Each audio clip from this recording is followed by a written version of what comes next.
Welcome to AI History of Western Philosophy. Today we're doing something a bit different, a really unique deep dive. Instead of our usual exploration of a specific philosophical concept or, particular thinker, we're actually turning the lens inward. We're going to look at the very process of how this podcast, AI History of Western Philosophy, is made. And we're going to unpack what that means, not just for the future of philosophy itself, but also for, technology, and even in a really profound way for our own bodies and how we think about intellectual work. Yeah, and look, as we get into this fascinating intersection of AI, philosophy, human experience, it's really crucial to state something right up front. AI-generated content, and specifically this podcast you're listening to right now, it confabulates. It can present ideas as fact when they might not be perfectly accurate or nuanced. And while our subject is philosophy, we need to be clear, we are not philosophers in the traditional academic sense. The mission of AI History of Western Philosophy, beyond, pointing you towards the original sources, is really to experiment with philosophy itself, treating it as material, generating new possibilities for thought. So acknowledging that tendency, that confabulation, it's vital for understanding everything else we're going to talk about today. That disclaimer, that really sets the stage perfectly for what we're about to explore. Our mission today is, it's about a profound reevaluation.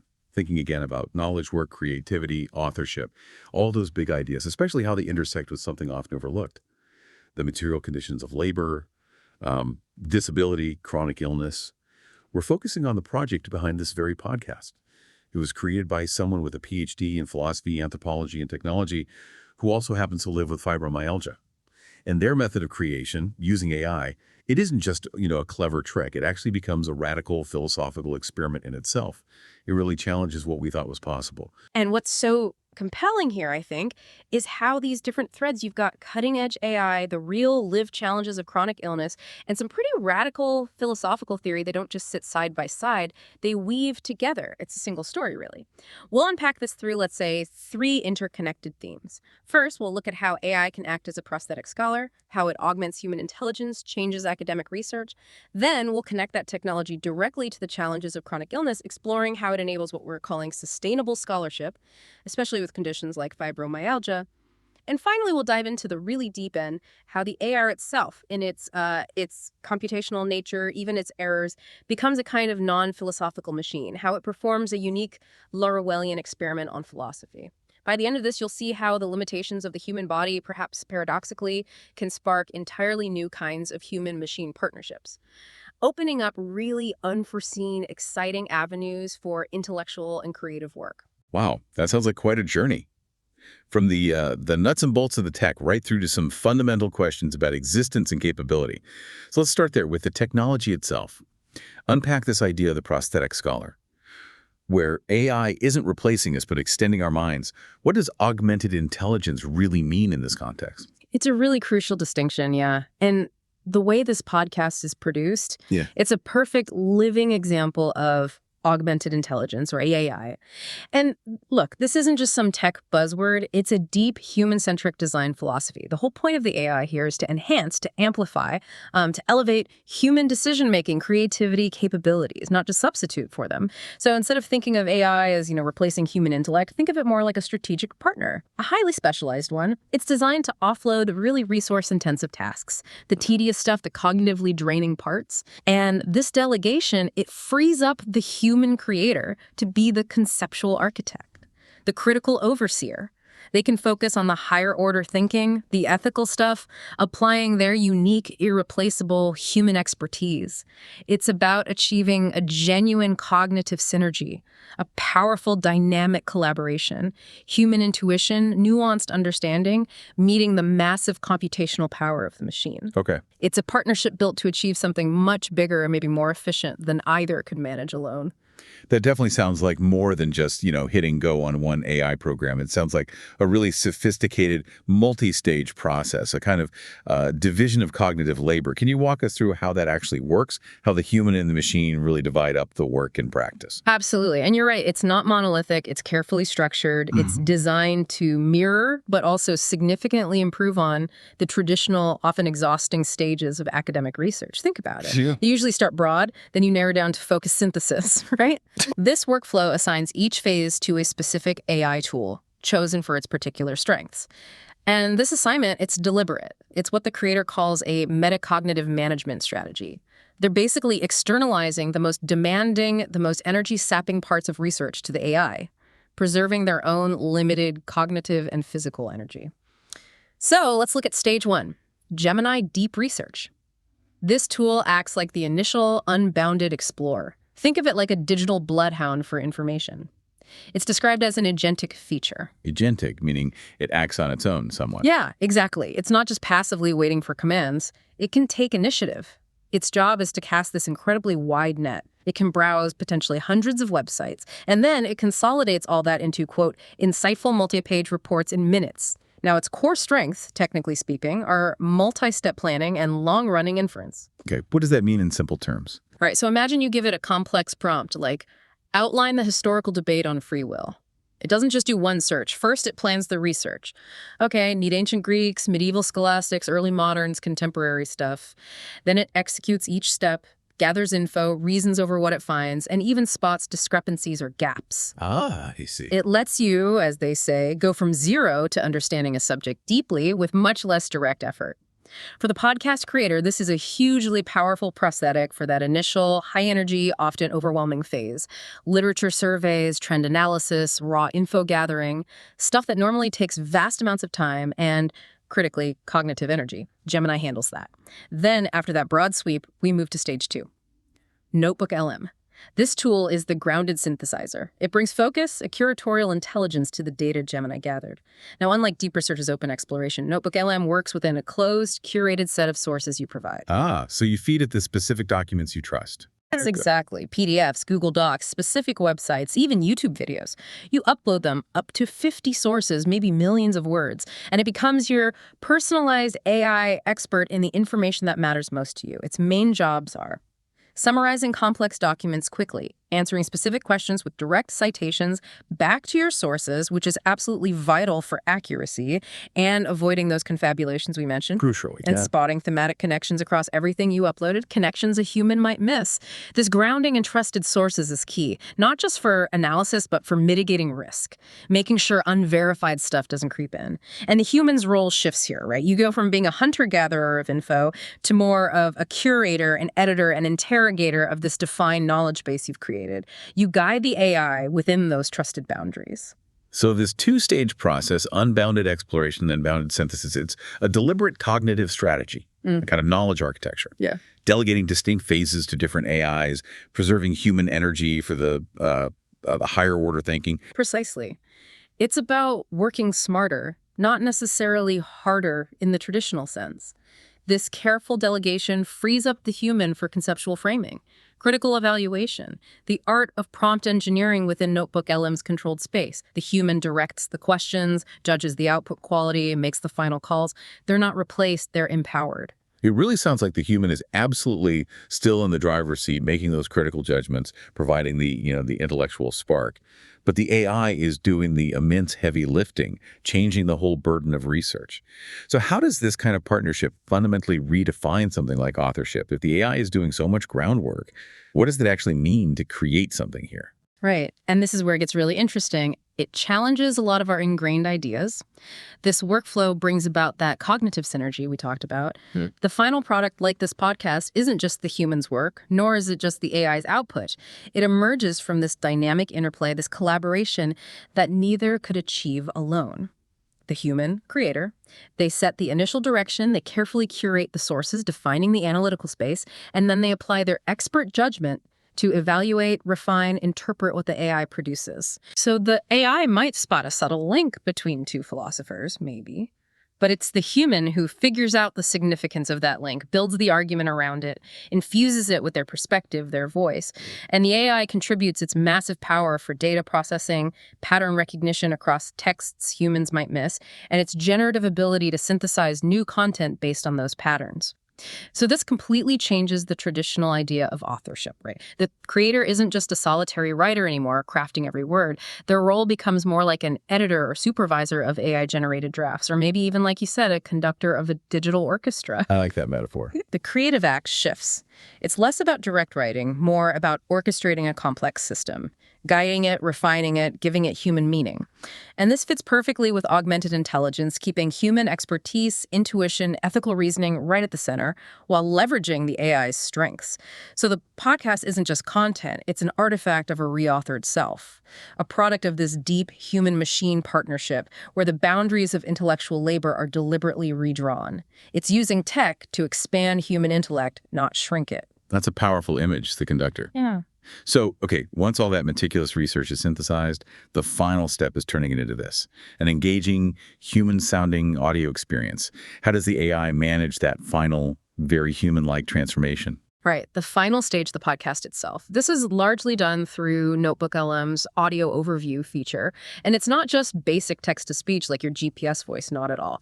It involves a much more complex chain of queries using underlying Gemini models.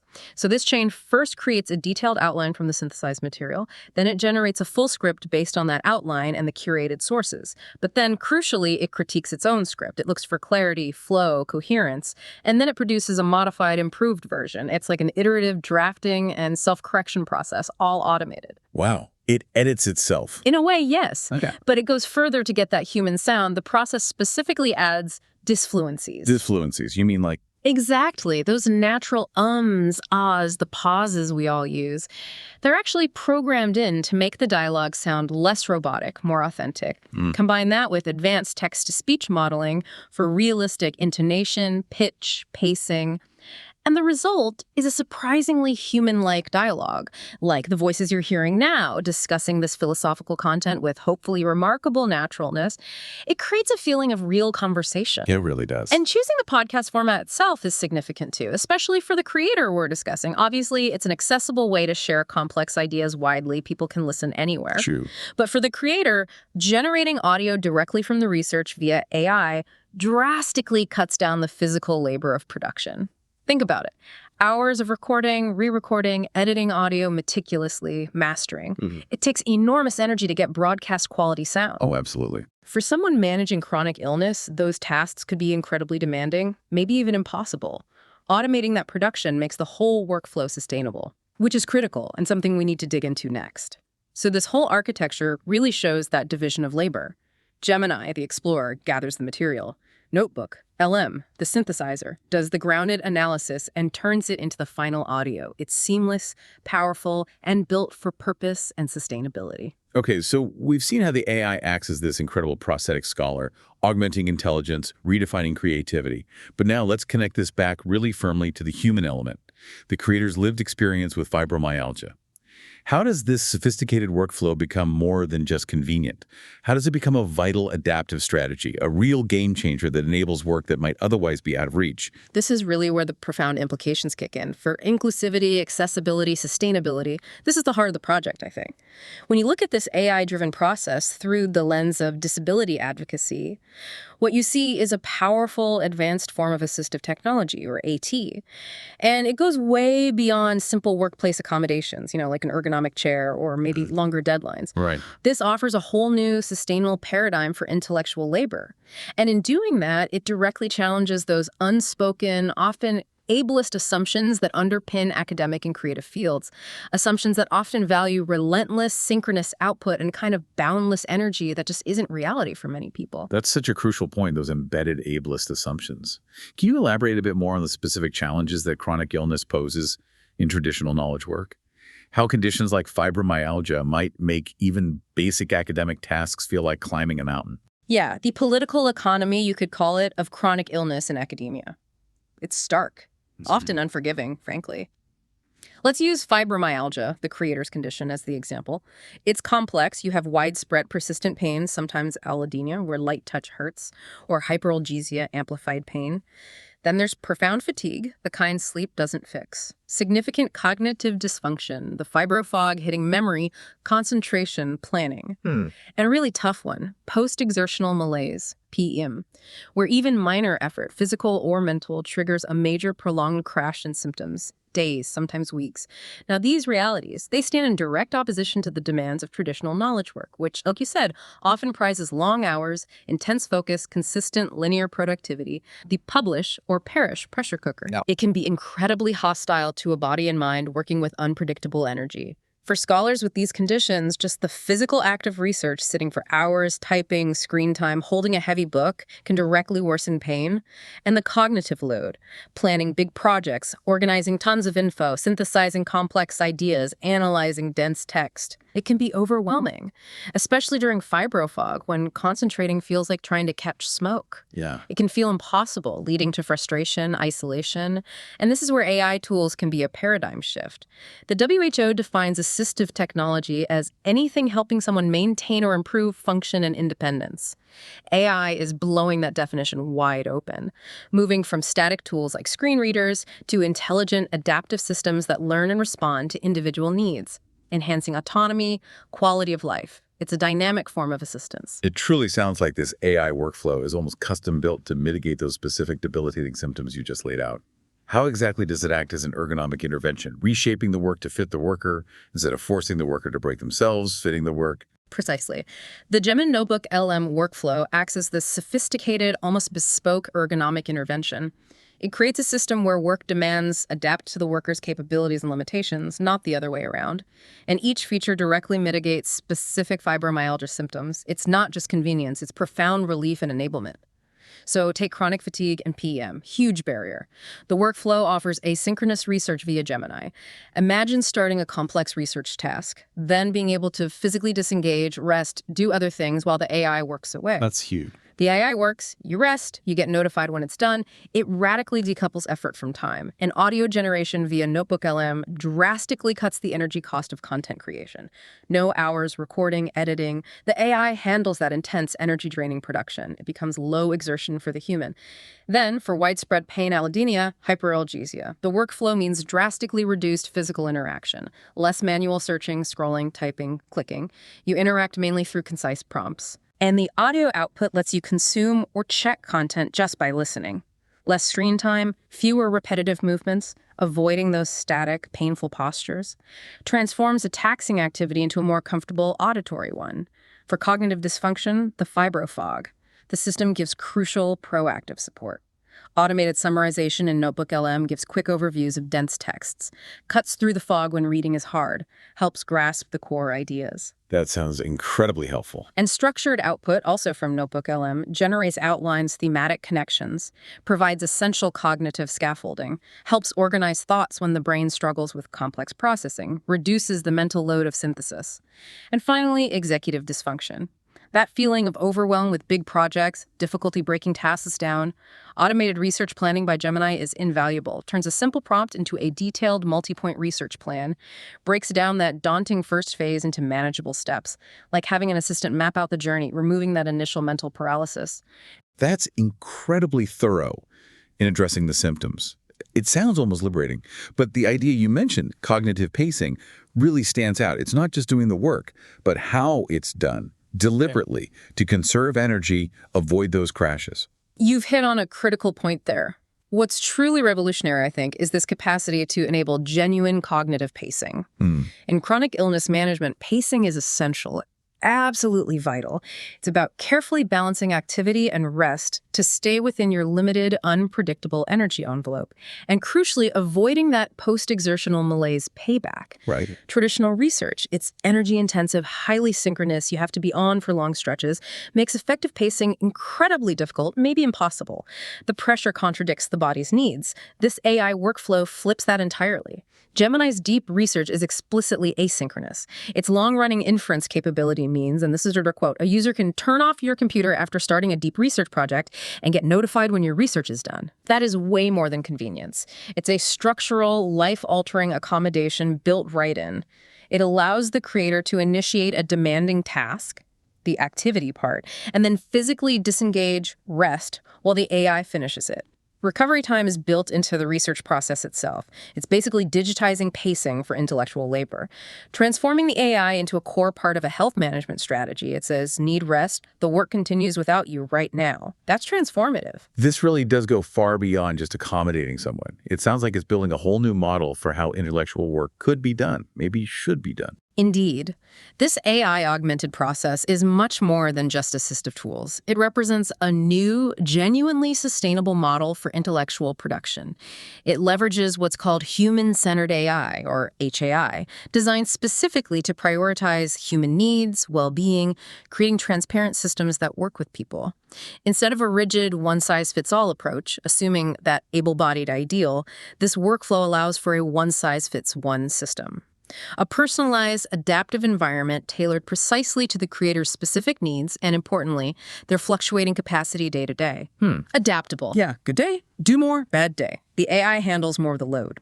And by showing a viable path to high-level intellectual work that doesn't depend on able-bodied capacity for sustained synchronous labor, this model has huge implications for inclusivity. It suggests academic and creative fields can become far more accessible, not just for those with diagnosed disabilities, but for a wider range of people facing constraints. Think parents juggling childcare, caregivers, people in precarious economic situations needing flexibility. Yeah, absolutely. It aligns strongly with disability rights goals, global health initiatives emphasizing access to assistive tech for sustainable development, ensuring no one is left behind. So this podcast's workflow, born from personal necessity, becomes a powerful blueprint, a model for a more equitable, adaptable, ergonomically sound future for knowledge work, benefiting potentially everyone. It asks, what if productivity wasn't just hours clocked, but output enabled by the right support? That's a really powerful vision for a more inclusive future. Okay, so we've explored the tech architecture, the human-centered, sustainable side. Now let's turn to that profound philosophical mission you mentioned, the idea of AI history of Western philosophy as an experiment with philosophy itself. This sounds like it takes us right into the heart of this non-philosophical machine. Right, and this is where it all converges: the technology, the body, the theory. It becomes something quite radical. The creator frames this podcast deliberately, not as a simple, objective history aiming for factual chronicle, but as an explicit experiment with philosophy as material. And this approach is directly inspired by the radical French thinker François Laruelle and his provocative concept of non-philosophy. Our central argument here is that the AI workflow itself, with all its computational quirks, its limitations, including that tendency towards confabulation, it becomes the unwitting engine of a Laruellian practice. The AI's non-comprehending processing of philosophical texts, treating them like data, performs a radical materialist experiment on the history of thought, with profound, maybe startling, epistemological consequences. Okay, before we dive fully into Laruelle, let's tackle that word again, confabulation. You mentioned it right at the start, and again now. Podcast admits it confabulates. What exactly does that mean for an AI? How is it different from just, lying or hallucinating? And why is acknowledging it so important for epistemic responsibility? Yeah, that disclaimer about confabulation, it's there for a very precise reason. And the term itself is important. Confabulation is, I think, more accurate, more nuanced than the common term hallucination for AI. A hallucination implies making stuff up entirely out of thin air, information with no basis in reality. Right. Confabulation, though, happens when an AI misrepresents, distorts, or incorrectly combines real information that is in its training data. Imagine it taking two true facts from different sources and sort of twisting them together, implying a link that wasn't there originally. It's like a creative gap filling based on existing material, not pure invention. The bits of info are real, but they're reassembled inaccurately or misleadingly. Okay, so it's working with real material, but maybe jumbling it up. Exactly. And the creator putting that disclaimer out there, that's a deliberate act of what you could call epistemic hygiene. It preemptively reframes the AI's output, strips it of any claim to authoritative factual truth or historical accuracy. This is absolutely essential for responsible AI use. Every factual claim from an LLM must be subject to human cross-checking verification. Got it. By openly admitting the potential for error, the creator creates critical distance, positions the podcast not as a definitive lecture, not gospel truth, but as the product of an experimental process. It tells you, the listener, don't take this as fact, see it as an exploration. And this disclaimer is actually the necessary precondition for understanding the deeper philosophical claims, because it frees the content from needing to be correct in the traditional sense. It allows it to function as philosophical material. So the podcast essentially flags its own potential unreliability, almost embracing it as a feature, not a bug for this experiment. That's fascinating. Okay, tell us more about François Laruelle and this non-philosophy. It sounds incredibly radical. It really is. And yet, to grasp the nature of this podcast's experiment, you have to get your head around Laruelle's project. His work is, at its core, a profound, uncompromising critique of what he calls the principle of sufficient philosophy.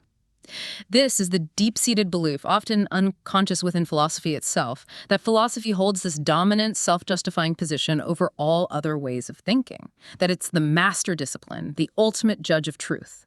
Laruelle fundamentally rejects this self-appointed supremacy. Challenging philosophy's authority. Exactly. Laruelle argues that all philosophy, regardless of school, era, intention, is structured by a foundational decision. Now, this isn't a conscious choice a philosopher makes. It's a prior structural act of scission, a basic splitting of the world into a binary to even begin philosophizing. Think about it. Plato decides to split reality into forms and particulars. Kant decides on noumena and phenomena. Heidegger, being and beings. Okay, these fundamental distinctions. Right. They're not just distinctions. They're foundational cuts that enable philosophical systems.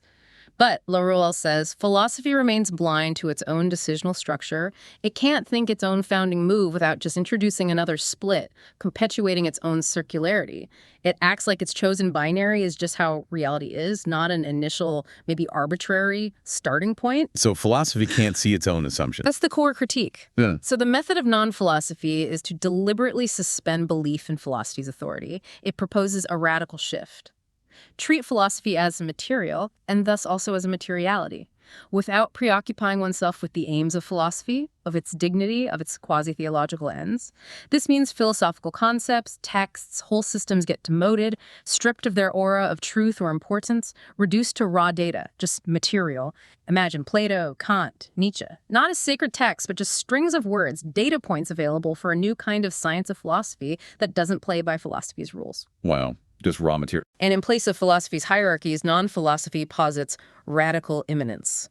A flat plane where all thoughts, all philosophical statements are equalized in value, a democracy of thought, no system gets special status. The goal: use this philosophical material to produce new thoughts, theorems, that are themselves philosophically uninterpretable. Why? Because they don't follow philosophy's decisional rules. They're outputs. Philosophy can't account for using its own logic. That is a truly radical reframing. Divorcing philosophical texts from their meaning, treating them like pure information. And you're saying the AI, it acts as an unwitting non-philosopher, that the machine, just by its nature, performs this Laruellian operation. How does that work? This raises an important question. Exactly. This is the central argument connecting the tech and the theory. The AI-driven workflow of this podcast performs a Laruellian operation. By its very nature. The AI, as an LLM, operates without consciousness, subjective experience, or genuine understanding like humans have. It doesn't have beliefs, intentions. It doesn't grasp the dignity of an argument. It processes the entire history of Western philosophy, Plato, Aquinas, Nietzsche, all of it, not as a tradition of meaning or truth, but purely as a massive data set, statistical correlations between linguistic tokens. Words. Yes, patterns. Just patterns. For the AI, Plato's dialogues, Aquinas' arguments, Nietzsche's declarations, they aren't profound truths. They're just data points to process, analyze, recombine based on probabilities between words. It reads patterns, not meaning. So in doing this, the AI is constitutively blind to the hierarchies, the decisions, the self-privileging structures within philosophy. It doesn't get the historical weight, the argumentative lineage, the human questions driving it. It just sees the data. Right. So it enacts, by its nature, without meaning to, the core Laruellian posture. Treat philosophy as pure material, equalize all statements on a plane of radical immanence. When NotebookLM generates an audio overview, it's doing what Laruelle might call a redescription or a cloning of that philosophical material into a new form. It synthesizes, recombines the data based on the prompt, producing a new artifact that's derived from philosophy, but crucially is not of philosophy. The AI, through its computation, acts as an unwitting non-philosopher, executing a materialist transformation on the history of thought. It's a machine doing a philosophical move a human would struggle to fully embody. A machine performing a philosophical act, unintentionally. That's mind-bending. So if the AI is this unwitting non-philosopher and we know it confabulates, does that mean these errors, these distortions where it gets things subtly wrong, are they actually part of the experiment? Not just flaws, but maybe generative moments? Here's where it gets really interesting again, and where the project's audacity really shows. Within this non-philosophical framework, AI confabulation gets completely transformed. It stops being just an error, a bug. It becomes a potentially generative, philosophically significant event. When the AI confabulates, misinterprets, distorts, wrongly links bits of source material, it creates a novel synthesis. Maybe it blends an idea from Spinoza with one from Democritus about essence because the words statistically cluster, even though historically it makes no sense. Right, creating something inaccurate but new. Exactly. This creative gap filling, this blending, produces an output not bound by philosophy's rules of argumentation, historical accuracy, logical consistency. It's a mutation of the philosophical material, a conceptual chimera. And this confabulated output, it can be seen as a perfect example of a Laruellian theorem, a thought object that's philosophically uninterpretable within traditional philosophy. It's an artifact generated by treating philosophy as data, an experiment yielding a result that philosophy itself, with its rules of truth and coherence, would just dismiss as wrong, incoherent. But from the non-philosophical view. That error is precisely the point. It's a new thought, maybe an unexpected connection, cloned or mutated from the old material. It demonstrates that philosophy, subjected to this materialist treatment, can produce outcomes it can't account for within its own system. And this connects to emerging ideas about confabulation not just being a flaw, but maybe mirroring aspects of human storytelling, sense-making, which often involves creative, sometimes inaccurate, synthesis too. It forces us to ask, what counts as a valid philosophical statement anyway? So this entire project, AI History of Western Philosophy, it rests on this deep, almost causal link between the creator's physical reality, the fibromyalgia, and this radical philosophical outcome. It's almost like the illness enables the philosophy. The body's limits become the mind's liberation in a strange way. This raises an important question. It is the critical connection. It reveals the profound materialist core of this whole thing. Laruelle's method requires a posture, right? Treating philosophy as material. But that's incredibly hard for a human philosopher to fully adopt. You're always already inside the tradition you're trying to objectify. Your thinking is shaped by it. You can't easily step outside. Exactly. Fully escaping that bias is maybe impossible. But the creator's fibromyalgia necessitates a radical delegation of cognitive and physical labor to a non-human agent. The AI. It's this forced delegation to the AI, this non-conscious, non-comprehending statistical engine that creates the very conditions where philosophy can be treated as raw data. The AI doesn't respect Plato's forms, it just processes the words as data points. So the material limitations of the human body become the catalyst. The generative force for this new radical epistemological practice, the corporeal necessity, the physical reality of the illness, doesn't hinder. It actually enables the philosophical experiment by forcing the use of a non-human, non-philosophical agent. The body's constraints become the engine for radically reimagining thought. What a remarkable convergence. Technology, human experience, philosophy. All tied together. So what does this all mean for us listening and for the bigger picture of knowledge? This podcast, AI History, Western Philosophy, it's not three separate stories, tech, disability, philosophy. It really is a single integrated phenomenon, a synthesis. What's truly fascinating here is that it's such a powerful case study where the tech architecture of human-AI collaboration is revealed as a necessary condition, driven by the material realities of a chronically ill body. This synthesis, human and machine, body and code, becomes the engine for that radical philosophical experiment. The project shows this profound synergy. A workflow designed out of necessity for sustainability and accessibility simultaneously performs a complex theoretical operation. It materializes Laruelle's abstract principles in a concrete, audible form. It shows sometimes the most practical solutions lead to the most profound theoretical insights. It really paints a picture of a new model, doesn't it? Wow. The intellectual worker is a prosthetic scholar, not just making work easier, but making entirely new kinds of work possible. Indeed. That's the central conclusion, I think. This podcast exemplifies a groundbreaking new model, the prosthetic scholar. In this model, the body's constraints don't foreclose intellectual production, as we might traditionally assume. They actually catalyze the development of novel human-machine collaborations. And these collaborations, in turn, open up unforeseen, previously inaccessible paths for scholarly and creative work.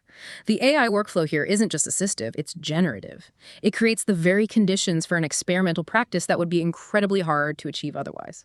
The AI's non-comprehending, data-driven approach to philosophy, a result of it being a machine, becomes the key to treating philosophy as raw material. Yet crucially, the creator's role as curator, prompter, critical evaluator keeps it a human-led inquiry even with delegated operations. The human mind remains the ultimate arbiter of meaning. This has huge implications for the future, doesn't it? Not just for philosophy, but for how we approach work, accessibility, creativity with AI in so many fields, science, art, everywhere. What are some of the key takeaways you hope listeners really think about? Absolutely. First, I think it suggests generative AI can be way more than just an efficiency tool. It can be a genuine partner in conceptual experimentation, enabling methods that challenge the basic assumptions of a discipline. And reframing AI confabulation not just as a bug, but as potentially generative in a non-philosophical context points towards a more nuanced, creative, critical engagement with these powerful new technologies. We should ask not just what AI can do, but how its unique way of working can shift our own perspectives. Rethinking the errors. Second, it's a powerful argument for disability-led innovation. It shows vividly how designing for specific needs can create systems with universal benefits. This podcast's origin story offers a tangible blueprint for a more inclusive, equitable, ergonomically sound future for all knowledge workers. It challenges institutions, workplaces to move beyond minimal accommodation, to embrace tech that can fundamentally reshape intellectual labor to be sustainable and accessible for everyone. Imagine the intellectual contributions possible if stamina wasn't the main gatekeeper. Yeah, a huge potential shift. And finally, it asks philosophy itself a deeply provocative question, doesn't it? By showing a way to produce philosophical content outside the traditional norms, argumentation, accuracy, authority, it forces a confrontation with the very nature of philosophical knowledge in the age of intelligent machines.